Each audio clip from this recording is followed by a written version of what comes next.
Leader, today I would just like to commend the Families for Irish Surrogacy, through Irish Surrogacy, who were today outside the gates of Leinster House and were raising awareness amongst members of the Seanad and the Dáil for their very simple demand to government to legislate so that their children can be afforded the same rights as every other child in Ireland. It's not an extravagant demand, it's a very basic human request that they're asking for.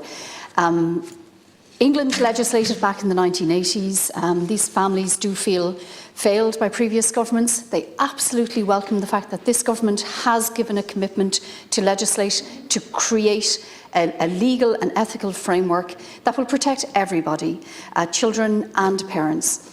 And I suppose, Leader, I would just like you to write to the Ministers for Health, for Justice for Children, just to draw their attention to the demonstration today and to urge the Ministers to deliver on the commitment that this government has made and to ensure that the legislation that is brought forward also not only commits to giving them their basic human right and affording them the same rights of every other child in Ireland, but includes provisions for international surrogacy.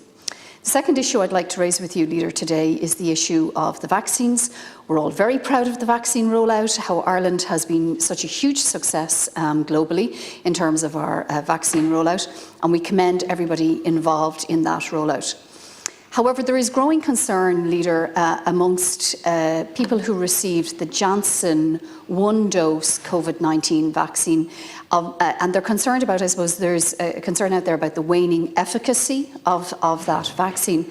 And I would ask you, Leader, to write to NIAC and ask NIAC to clarify what their intentions are for people who received the Janssen COVID-19 vaccine. If NIAC intends recommending a Pfizer second dose or a Pfizer booster for those who received the one-dose Janssen vaccine.